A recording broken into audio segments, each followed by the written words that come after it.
नमस्कार, स्वागत है आपका चुनाव आज तक पर। मैं हूं रवीशपाल सिंह। पहले चरण का मतदान 19 अप्रैल को होना है और इसके लिए प्रचार अभियान जोर पकड़ रहा है। भारतीय जनता पार्टी हो, कांग्रेस पार्टी हो, मध्य प्रदेश में दोनों राजनीतिक दलों के बड़े नेताओं के दौरे शुरू हो गए हैं। 7 अप्रैल को प्रधानमंत्री नरेंद्र मोदी जबलपुर पहुंचे, वहां उन्होंने रोड शो किया। तो वहीं 8 अप्रैल को राहुल गांधी शहडोल पहुंचे। शहडोल और सिवनी, इन दो जगहों पर राहुल गांधी ने ट्राइबल डोमिनेटेड एरियाज के बीच में जनसभा को संबोधित किया। राहुल गांधी के भाषणों में आमतौर पर बड़े बड़े कुछ एक उद्योगपति हैं जिन पर निशाना साधा जाता है, लेकिन इस जनसभा में जो देखने वाली बात थी वो ये कि राहुल गांधी ने मध्य प्रदेश आकर के अपने भाषण की शैली बदली है। उनके भाषणों में अब इन उद्योगपतियों से कहीं ज़्यादा युवाओं पर ध्यान केंद्रित किया जा रहा है। राहुल गांधी ने जो जनसभा संबोधित की है शहडोल में, ट्राइबल डोमिनेटेड एरिया में, वहाँ पे राहुल गांधी के भाषणों में कांग्रेस किस तरीके से अगर सरकार बना पाती है तो वो युवाओं का ध्यान रखने वाली है, इस पर उन्होंने बात की। चुनाव आज तक पर आज हम आपको यही विश्लेषण बताने वाले हैं कि दरअसल मध्य प्रदेश आकर के राहुल गांधी के भाषणों में युवाओं का जिक्र ज़्यादा क्यों हो गया। इससे पहले हम आपको बताएंगे कि 2 से 3 अलग अलग ऐसे बिंदु जो राहुल गांधी ने अपने भाषण में सामने रखे। बाद में हम विश्लेषण करेंगे कि क्यों उन्होंने ये बातें कही मध्य प्रदेश आकर के युवाओं को ध्यान में रखते हुए। तो सबसे पहले आपको बता दें कि राहुल गांधी ने ये बात की कि पूरे देश में 30 लाख से ज़्यादा सरकारी पदों पे फिलहाल रिक्त पद हैं। यानी 30 लाख ऐसी नौकरियां हैं जो सरकारी नौकरियां हैं, लेकिन वो पद भरे नहीं गए हैं। ऐसे में बड़ी संख्या में जो युवा हैं, जो बेरोजगार हैं, उनके सामने ये 30 लाख पद एक बड़ा तोहफा हो सकता है। कांग्रेस पार्टी ने ऐसे युवाओं को, जो युवा बेरोजगार हैं, सरकारी नौकरियों के लगातार परीक्षाओं का इंतजार करते रहते हैं, वो परीक्षाएं होती नहीं है समय पे, युवा ओवर एज हो जाते हैं और ऐसे में जो उनका सपना होता है सरकारी नौकरी पाने का, वो टूट जाता है। ऐसे युवा जो बेरोजगार हैं, राहुल गांधी ने उन पर ध्यान केंद्रित किया है और उनके सामने ये बात रखी है कि यदि कांग्रेस की सरकार बनती है तो फिर कांग्रेस पार्टी 30 लाख इन रिक्त पड़े सरकारी पदों को भरेगी।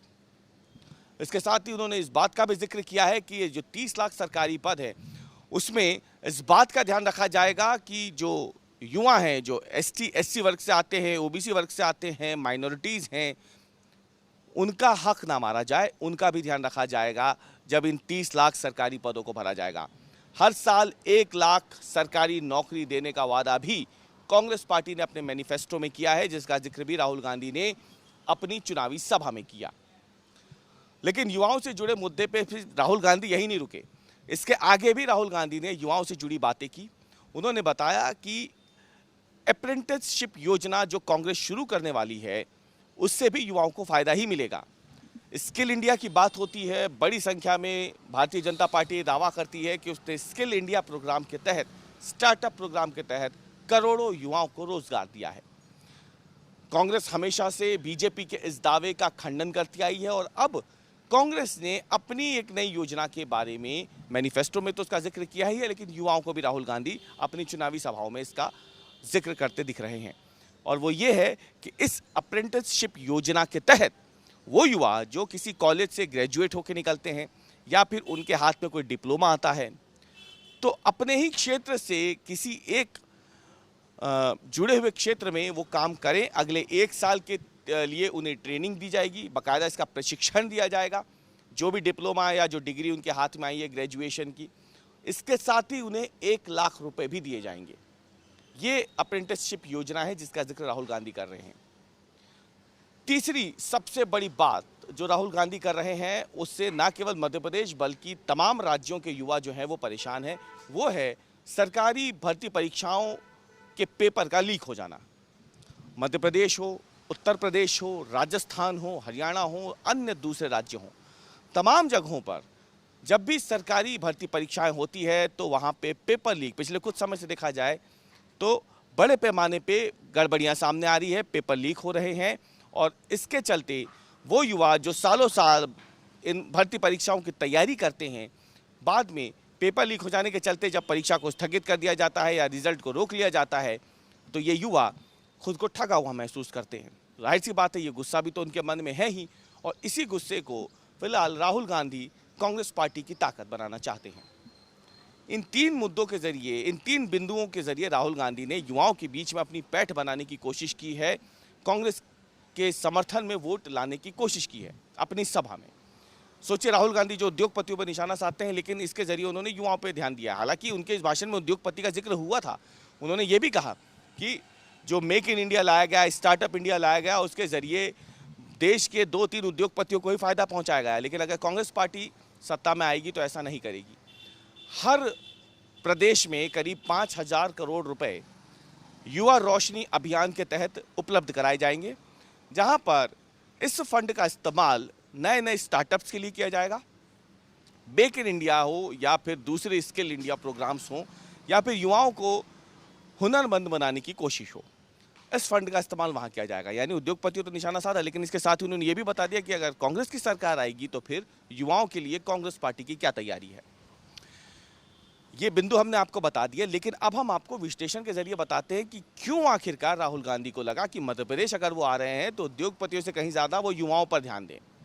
तो आपको बता दें कि ये वो मध्य प्रदेश हैं जहां पर चुनाव आयोग के आंकड़ों के मुताबिक जो युवा मतदाताओं की संख्या है, यानी 18 साल से लेकर 29 साल तक के युवा मतदाता जो वोटर भी हैं, 1,32,00,000 उनकी आबादी है।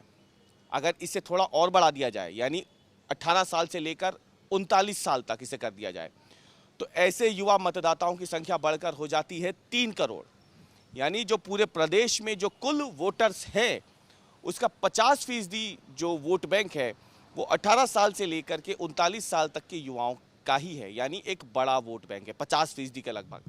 आप अंदाज़ा लगाइए कि जब इतने बड़े वोट बैंक पर नज़र है कांग्रेस पार्टी की, राहुल गांधी की, इसलिए उन्होंने इन बिंदुओं को मध्य प्रदेश की अपनी इन जनसभा के जरिए सामने रखा है। सिर्फ यही नहीं है, ये वो लोग हैं जो वोटर हैं 18 साल से लेकर 39 साल तक के, 3 करोड़ के लगभग, एक बड़ा वोट बैंक है।